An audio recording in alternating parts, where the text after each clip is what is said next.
Y vamos a ir con lo anunciado, por supuesto. Nos acompaña el ingeniero Carlos Herrera Descalzi, ex ministro de Energía y Minas. Él, junto con Aurelio Ochoa, tienen, digamos, otras responsabilidades y otras cosas que mencionar respecto de sus funciones que han desarrollado a lo largo de los años, pero solamente vamos a decir Carlos Herrera, ex ministro de Energía y Minas, y Aurelio Ochoa, ex presidente de Perú Petro, para apurarnos en este asunto de Petroperú. El Comercio hoy día ha titulado: Petroperú tiene ratios de liquidez e insolvencia insostenibles. Y el Comercio habla de una entrevista que le hacen a Oliver Stark, vicepresidente a cargo de la petrolera.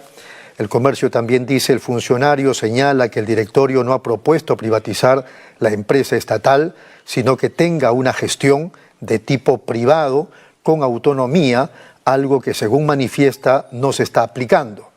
Stark, dice el Comercio, indicó que han consultado a la Junta General de Accionistas sobre si la compañía continuará con la interferencia política que siempre ha habido o si se optará por una gestión privada.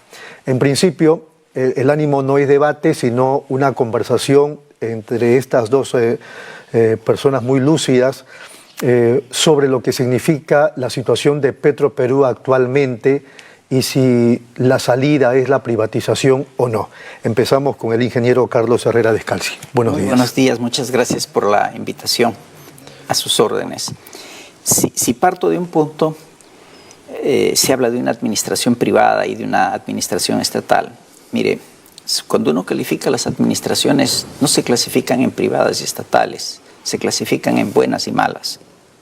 Lo que nos está diciendo, en otros términos, es que Petroperú tiene una mala administración o ha tenido una muy mala administración, y lo que requiere es una buena administración. Ese es el mensaje de fondo. Entonces, y dice, ese es el mensaje crudo. Ese es el mensaje crudo en los términos que no se quiere decir. Yo he leído con detalle, he leído el comunicado. Entonces, usted lo acaba de mencionar también, habla de la interferencia política, sí, ¿no es cierto? Sí. Entonces, indica que la interferencia política es la causante de esa mala administración. ¿Por qué? Porque una administración conduce la empresa hacia un fin bajo ciertas consideraciones. Todas ellas tienen que ver con el interés de la empresa, cumpliendo con la ley, cumpliendo con sus obligaciones, cumpliendo con los fines para los cuales fue creada, que sea bien administrada. Pero es administrada, cuando hablamos de intereses políticos, estamos hablando de intereses pecuniarios, de privados, en contra de la empresa, en contra de la gente y en contra del Estado. Esa es la razón. Entonces, yo varias veces lo he dicho, que la empresa necesita una auditoría técnica. Le doy el nombre quizás más preciso. Hoy se habla de ingeniería forense. Y una ingeniería forense es revisar todo lo actuado y ver qué decisiones fueron las que determinaran que las cosas salieron mal. Qué decisiones se debieron tomar, porque en ingeniería las cosas son claras, y qué decisiones fueron las que llevaran al descalabro de la empresa, ¿no? Ese es el fondo del tema. Ingeniero Ochoa, ¿cómo está? Buenos días. Muy buenos días. Primero saludar a Carlos. De alguna manera, coincido en varios puntos que acaba de manifestar Carlos. Me parece que esta aclaración que acaba de hacer el señor encargado de la presidencia en Petroperú es oportuna, porque el comunicado de ayer en realidad era un comunicado muy ambiguo, ¿no? Entonces, y creo que todos han coincidido en ello al hacer el análisis. En realidad no era ni chicha ni limonada, eso es en realidad lo que el comunicado. Pero ayer precisamente me parece muy oportuna la intervención del vocero del gobierno, muy buena, oportuna, yo diría mejor que buena, pero oportuna en este caso para aclarar las cosas. ¿Cuál es la posición del gobierno actual, el de turno? Simplemente no a la privatización. Eso está bastante claro, me parece. Y ahora que el señor Stark, creo que, ¿no? Stark. Entonces acaba de anunciar, me parece muy bien, o sea, que haya, digamos, aclarado que no era su intención. Era tan ambiguo que no decían el tipo de administración. O sea, han debido hablar tipología de administración privada, que es totalmente distinta a la forma como se expresaban. Una administración privada. Entonces todo el mundo dijo, pues, privatización inmediatamente, ¿no? Entonces, me parece que ya las aguas están llegando a su calma, digamos, calmadas en este caso. Sin embargo, ello digamos, es óbice para reconocer la crítica situación económico-financiera de Petroperú. O sea, hay realmente una crítica situación económico-financiera, como consecuencia, como lo decía Carlos, de las malas y en algunos casos pésimas administraciones que ha tenido Petroperú. No está la actual, no la anterior, pero sí la que, por ejemplo, la última, que podríamos señalar entre esa cadena, ese rosario de malas administraciones, esta que hubo en el gobierno del señor Castillo, ¿no? Ya sabemos que el gerente, para tener simplemente una idea, el gerente general, nunca en la historia de Petroperú, yo he sido director de Petroperú, nunca en la historia de Petroperú ha habido un gerente general que a la vez sea director de la empresa. Y ya sabemos cómo ha obtenido o cómo obtuvo, que sería lo correcto en español, ¿no es cierto?, ese cargo en este caso, cómo lo compró en una clínica de la avenida Arequipa, ¿no? Entonces, bueno, al margen de ello, efectivamente, la situación, digamos, en este caso, crítica económico-financiera, no significa que no tenga viabilidad. La refinería de Talara no debió construirse nunca. Yo siempre estuve en desacuerdo con ello, ¿no? Y eso en la época del señor Humala, inclusive lo manifesté públicamente. Bueno. Un ratito, ¿usted respalda eso? ¿Nunca debió comprarse la refinería? O sea, es que es un proyecto que se distorsionó. Mire, el proyecto fue modernización de la refinería. Yo lo vi nacer, ¿ya? Entonces, ¿cuál era el sentido de modernización de la refinería? Durante la administración Fujimori, cuando se comenzó la privatización de Petroperú, se dijo no más inversiones en Petroperú. Y eso fue el año 92, más o menos. Estábamos a fines de siglo y claro, no se había puesto dinero, pero la refinería seguía funcionando. No se cambian los procesos, no se cambian las cosas gruesas.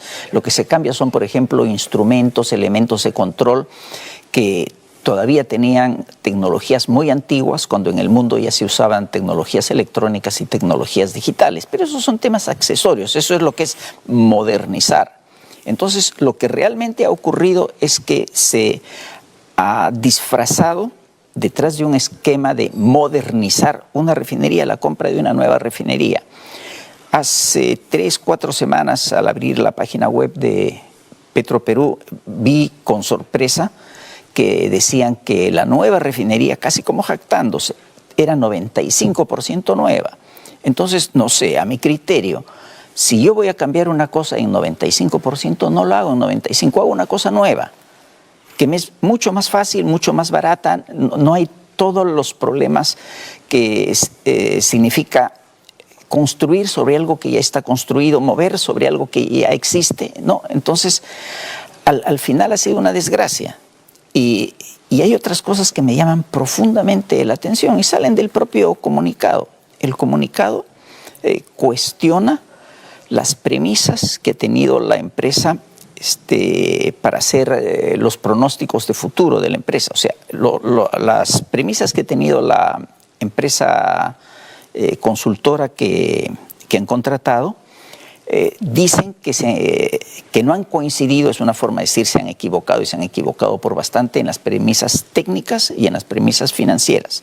En otras palabras, el futuro que pronosticaban hace un año para Petroperú, que hoy día sería la realidad, es muy distinto de lo que decían y es mucho peor. Esas son las cosas que han venido ocurriendo, ¿no? Y ahí había un tema también, hablan de una situación grave. ¿Cuál? De la empresa. En el comunicado dice una situación muy grave. ¿Qué se refiere? Que económicamente está en las últimas, ¿no? Y le agrega otro tema, dice que poner $2.200 millones, lo dice el comunicado, ¿no? Sería inmoral para con el país. Porque dice que si le ponen los $2.200 millones que necesita en estos momentos, no pueden asegurar que en el futuro no se requiera otras cantidades semejantes. Lo dice en el comunicado. Ingeniero Ochoa. Sí. Bueno, se ha construido ya, ¿no? Entonces, sí, el en este problema caso ya Sí, está, digamos, existe. ¿no? Entonces pudo corregirse en la época del señor PPK, pero tampoco se hizo, ¿no? Como habíamos sugerido en su momento. Pero ya está construida. Y hay que reconocer la tecnología que se utiliza en esta refinería es una de las más modernas en el mundo en este momento. 9 o 10 refinerías en el mundo recientes tienen esta categoría.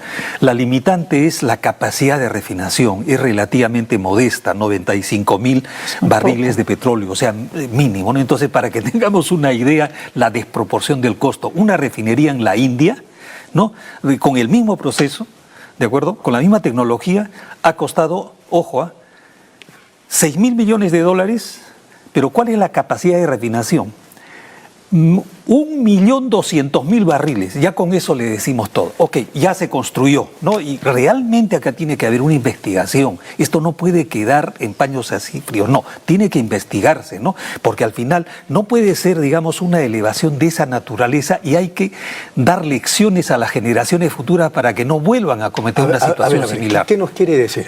O sea, ¿hay algo en la trascienda que todavía no observamos? No, justamente el tema es que no puede haber... Cuando usted dice investigación, sí. A uno le da la impresión que ha habido no negligencia necesariamente, sino otras razones. No negligencia necesariamente, y si ha habido negligencia, pues también hay que sancionar, porque es negligencia al final y al cabo, ¿no? Pero diría yo que más allá de la negligencia es probable que haya también otras situaciones que lógicamente no es mi competencia. Por ejemplo, estamos especulando. Por ejemplo, en este caso, haber permitido que no haya un concurso público, comenzando por allí, ¿no? Entonces simplemente se dio a dedo a una empresa española, en este caso, que la estuvo persiguiendo desde el año 2006 aproximadamente, y eso me consta, ¿de acuerdo? Entonces, bueno, ya no quiero ir más allá. Pero recuerda quiénes son los que hicieron este trato con los españoles. La gente que estuvo en su momento en Petroperú, pues en el gobierno de Humala, ¿no? Del señor Humala. Por eso es que le digo que se requiere un análisis forense, hay una ingeniería forense. Yo se lo voy a decir más claro, ¿ya? Hoy día todo el muerto se le echa al señor Castillo y dentro de poco el muerto se lo van a echar a la señora Boluarte. Y yo lo que creo es que ellos recibieron ya un cadáver, ¿no? Ellos ya recibieron un cadáver. Entonces, ¿cuándo comenzó a hacer cadáver? Mucho antes de eso. Entonces, revisémoslo formalmente, técnicamente, ingenierilmente, veamos qué pasó con las decisiones, quiénes tomaron las decisiones, por qué tomaron esas decisiones. Y los problemas no solamente están en lo técnico, no sé si coincidimos con Aurelio, también en lo financiero, ¿no? Sí, pues claro. Esos compromisos financieros, ¿cómo han salido? ¿Cómo se han endeudado a la empresa en esas condiciones para ponerle en la... Hoy día está, pues, es el choque del Titanic con el témpano. Claro. Ahora, el tema es que ya está construida. Ya en este caso, pues, nos han hecho el avión, ¿no? Me refiero a la empresa esta, a la que construyó. El tema es que ya está construida y es una refinería, hay que reconocerlo, está entre las más modernas del mundo en este momento, pese a su capacidad limitada. Yo me acuerdo, aunque esto puede ser anecdótico, que los dirigentes de los sindicatos en su momento, por esos años, decían que la refinería de Talara se podía construir con los dineros propios de Petroperú. Quizás no, pero por lo menos la gran parte pudo haberse hecho, ¿no? Entonces, y el Estado ha podido, pues, contribuir con algo, en fin, con préstamo, lo que sea. Pero al final hemos visto cómo vino el facilismo de esta empresa, que lógicamente parece que tenía mucha experiencia ya en este tipo de operaciones, y por supuesto nos agarró, pues, de tontos útiles, ¿no? Pero en fin, ya eso está. Decíamos que ya la refinería está funcionando, sobre todo, ¿no es cierto? Lamentablemente que hace poco ha tenido un problema del corte eléctrico en este caso, ¿no? Y por ejemplo se debió preverse, en fin, bueno, todo eso tiene que investigarse, ¿no? Pero ya está funcionando. Entonces, ¿qué pasa? El mes de junio debe terminar, la reparación, en este caso del Freixi Cooking, que es la parte, digamos, medular de la nueva refinería, ¿no? Donde justamente es la parte más rentable, podemos decir, ¿no? De los productos que ellos van a derivarse. Entonces, ¿qué pasa? Como ya está, y en un momento en que el margen de refinación en el mundo, ¿no? ¿Cómo ha subido? Antes era entre $5 y $6 el barril, hoy día está 20, 25 dólares. Entonces, lógicamente, esto en el mejor momento, pues está funcionando esta refinería. Entonces, Petroperú en este caso, lógicamente, no va a ser inmediatamente, pero sino en el mediano y largo plazo. Por supuesto que se va a pagar la refinería y va a estar con cifras en azul. El dilema es hoy día, ¿no? Con esta situación económica financiera, la cuestión de los bonos, por ejemplo, que ya se están venciendo, en fin, ¿no? Entonces, son 3.000 millones de dólares en bonos. Entonces, hacer frente a toda esa situación económica financiera es difícil, pero creo que ya, en este caso, el pronunciamiento de parte del gobierno ha sido bastante claro. Entonces, el directorio, ante una situación como esa, tendrá que, digamos, poner las barbas en remojo, porque al final la forma en como se ha dirigido. Y otra cosa adicional, el día de ayer, a su vez, han remitido a la Superintendencia de Banco y Seguro, la de Valores, perdón, a la Bolsa de Valores también, este comunicado. Eso, por ejemplo, no debieron hacerlo porque lo ha oficializado. Entonces, ¿qué pasa? Ante una situación como esa, definitivamente, digamos, la calificación financiera se viene abajo. Comienza. Claro. Entonces, me por parece una imprudencia, por ejemplo, haber hecho eso. Y eso ha sido ayer. Entonces, digamos, es gente, ojo, hay ex ministros de Economía, o sea, no estamos hablando de gente inexperta, ¿no es cierto? Es gente, digamos, de buen nivel, me refiero en la parte técnica, ¿no? Entonces, haber hecho eso, lo que ayer, la verdad, que es llover sobre mojado. Pero, en fin, el tema es el siguiente. Ya tenemos la refinería, entonces, dentro del próximo mes debe estar nuevamente funcionando en un seguramente 98%. Entonces, eso va a permitir una recuperación de Petroperú. Ha habido un retraso, en este caso, de 3 meses, porque el primer reporte, ¿no es cierto?, del año 2024 ha sido en azul. Entonces, el año pasado, sí, el 23 ha sido un desastre, ¿no es cierto? Entonces, el año 2024 comenzó ya en azul y se esperaba que los siguientes meses ocurriesen lo propio. Sin embargo, ha venido este problema, ¿no?, que ya sabemos, que en este momento está reparándose. Entonces, el futuro de Petroperú es grande. Y hay una cosa, si es que, digamos, en este caso, y creo que es necesario, ¿no?, la intervención del sector privado. En eso, por ejemplo, estamos de acuerdo, me parece. De todas maneras, debieran haber, ¿no es cierto?, al menos un director del sector privado. Entonces, ¿pero qué pasa? Para eso tienen que venderse las acciones. Y ya está autorizado por ley. Hay una ley, la 3130, que permite hasta el 49%, ¿no es cierto?, que puede venderse en la Bolsa de Valores. No se ha vendido nada hasta la fecha. ¿Qué dice usted, ingeniero, la presencia del sector privado? Yo de acuerdo, pero déjeme hacerle un comentario que me parece importante en lo que acabo de escuchar de Aurelio. Vamos. Tengo la impresión, por lo que dice, son gente experimentada, que el directorio ha ido a darle el puntillazo a Petroperú. Y a diferencia del año pasado, la Junta de Accionistas estaba controlada por el Ministerio de Energía y Minas, porque era una empresa que tenía que ver con energía. Hoy está controlada por el MEF. Y ese comunicado incluso tiene elementos emocionales cuando habla de que el pueblo peruano, los ciudadanos peruanos tienen que pagar. Lo dice un par de veces. No, yo tengo la impresión que le ha ido a dar el puntillazo a Petroperú. ¿El puntillazo a qué se refiere? Es matarla, ¿no? He leído también, me llegó un comunicado del Sindicato de Trabajadores, que sería importante que se lea también, porque creo que dentro de las cosas que dicen, tienen bastante de razón. ¿Qué ha dicho el sindicato? Pues ha dicho que es absolutamente imprudente sacar un documento de esta naturaleza porque le hace más daño a Petroperú por los aspectos financieros. En eso coincidimos todos, ¿no es cierto? Y dice también que es un directorio que debe renunciar. Yo también lo que he leído como gesto polítio es que el directorio se ha lanzado aparentemente sin esto haberlo coordinado con los ministros. No sé, habría que preguntar si lo ha coordinado o no lo ha coordinado, pero ha salido la presidencia de la República para decirle no va. ¿No?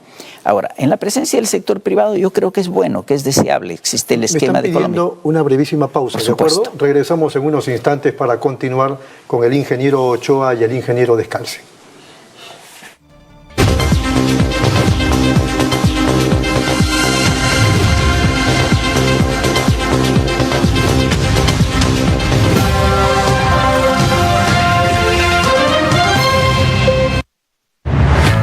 nueva app de Derrama Magisterial.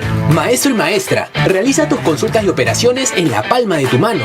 Con el nuevo app Derrama Magisterial podrás realizar tus operaciones en todo momento y desde cualquier lugar. Solicita un crédito, consulta el estado de tu cuenta individual, accede al estado de tus créditos, actualiza tus datos, accede al servicio de asesoría legal gratuita. Ubica nuestras oficinas a nivel nacional. Descárgalo hoy mismo en tu Play Store. Derrama Magisterial, seguridad social para el maestro. Bienvenidos a mi lugar favorito. Les quiero contar por qué siempre vengo a Plaza Hogar. Aquí encuentras de todo. Y si un mueble me gusta, lo personalizan a mi antojo. Elijo el color, la tela, todo a medida. Y también puedo traer a reparar todos mis muebles. Además, el servicio de despacho funciona perfecto y a un precio accesible. Y por si fuera poco, siempre encuentro estacionamiento. Somos Plaza Hogar.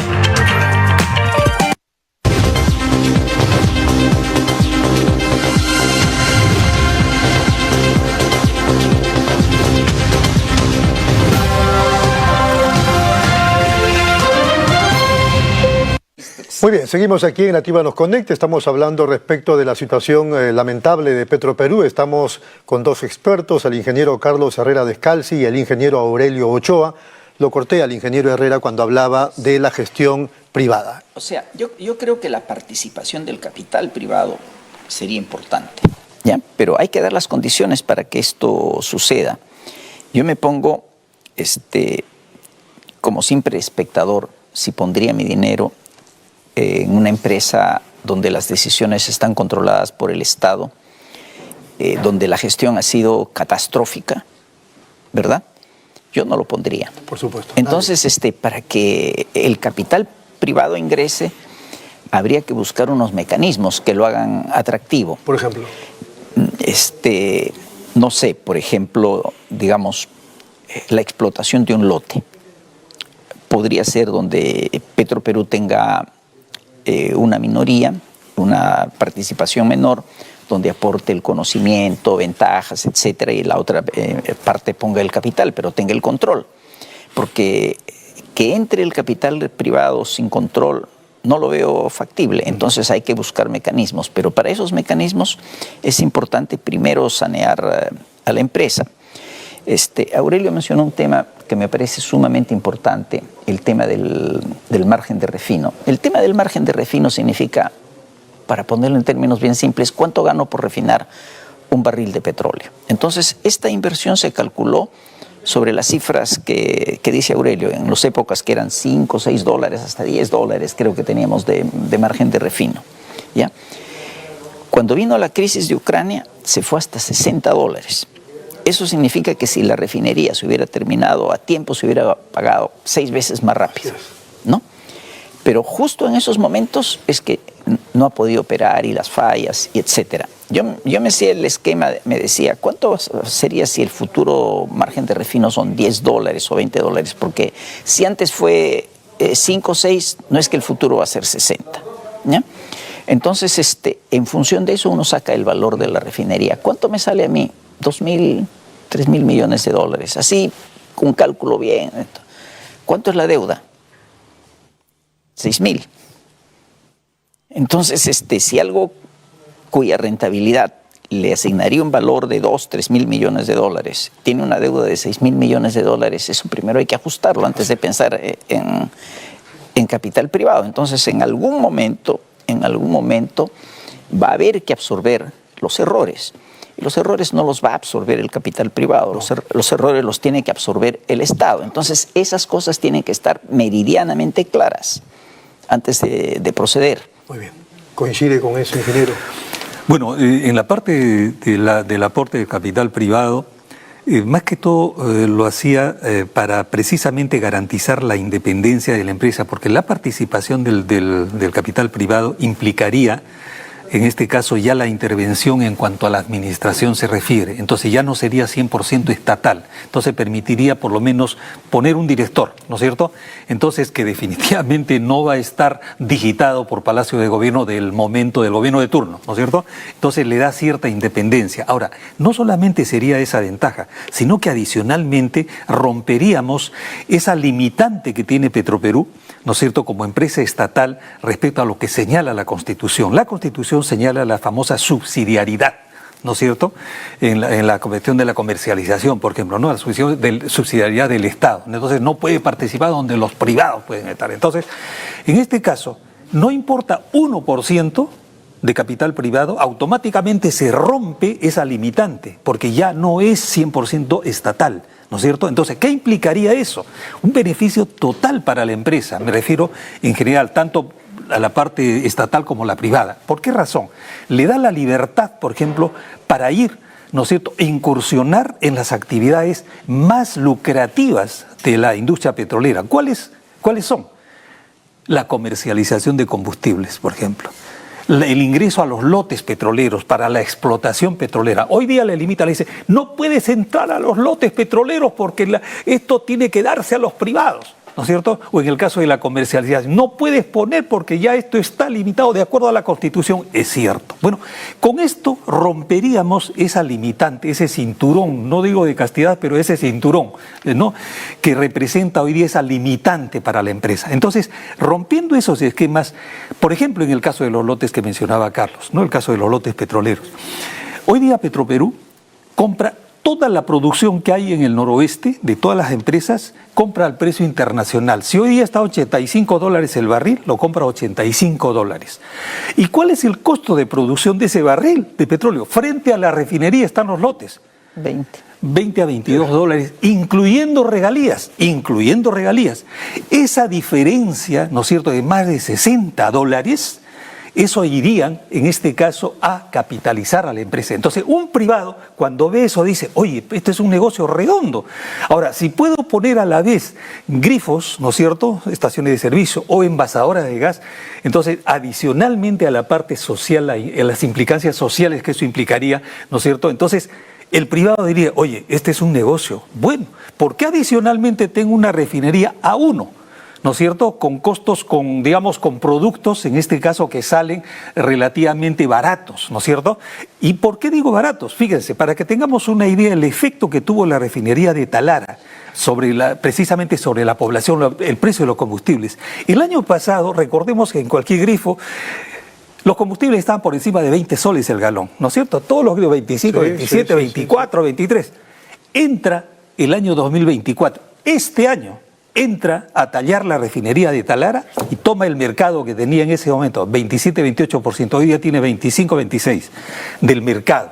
Fue suficiente que ingresen los productos de la nueva refinería de Talara y se cayeron. Yo he visto en Breña, una vez que pasé con el carro, dije, no puede ser. 12 soles 60 el galón. Dije, ¿estoy viendo mal o me he equivocado? ¿Cuál? El premium no creo. ¿Ah? ¿El premium? No, la regular, ¿no?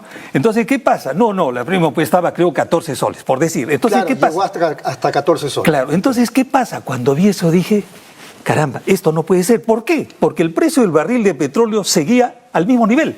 ¿Qué significaba? Que había incursionado un nuevo actor decisivo. O sea, no había una razón exógena, sino que interna. Entonces, ese es el efecto, por ejemplo, de la refinería de Talara. Entonces, ¿qué pasa? Todo el mundo, y hoy día, por ejemplo, usted ya no ve pues uno que otro grifo por encima de 20 soles, pero todos están por debajo. Cierto. Entonces, ¿por qué? Porque entra a competir en este caso, ¿no es cierto?, un nuevo actor, el estatal, que toma lógicamente su margen de ganancia, pero limitada. Pero en cambio, cuando no hay ese actor que es Petroperú, ya sabemos lo que ha ocurrido y ocurrirá. Muy bien, para terminar, entonces, a manera de reflexión, Petroperú sí es posible. Bien administrado, sí. El tema es que hay que buscar un esquema para que quede bien administrada, y hay esquemas que se pueden generar, ¿no? Pero no que sea pues la caja chica de los gobiernos de turno. Ingeniero. Totalmente de acuerdo con lo que señala Carlos.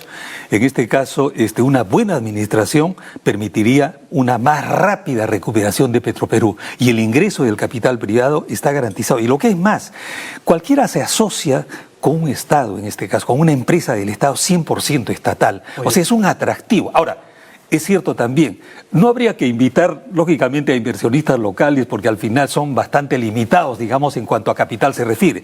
Invitar a grandes, a las empresas petroleras grandes, y con gusto lo harían en este caso, si es que van a intervenir en la administración, y intervendrían lógicamente, y eso haría que, digamos, tengamos otra Petroperú, y es el caso de Ecopetrol, por ejemplo, ¿no? Que en este momento tiene alrededor del 18% de capital privado, pero hace 20 años sacó lo del 49% que nosotros no lo hemos sacado hace 12 años más o menos. A propósito de lo último que acaba de decir el ingeniero Descalzi, habría que hacer también una suerte de profilaxis dentro de Petroperú. Totalmente de acuerdo. A mí me parece que está sobredimensionada y lamento, yo he estado casi 20 años en Petroperú, ¿no? Casi 20 años en Petroperú, pero en la época en que era pues una empresa integrada, ¿no? Entonces hoy día, para la actividad que realiza, que solamente es la refinación, y el oleoducto sabemos que está pues paralizado, entonces para solamente la refinación, ¿no?, tener 2.700 trabajadores es excesivo. Y lo que es más, hay muchas gerencias que tienen. O sea, tiene que haber una reestructuración de la empresa. En eso estamos totalmente Hay de acuerdo. gerencias de todo. Para lo que quiera encuentro una gerencia. Sí. Triste y lamentable. Han sido muy amables. No, Muchas gracias por su Muchísimas presencia. gracias Nos también. vamos de inmediato a la pausa y regresamos con Ulises Humala.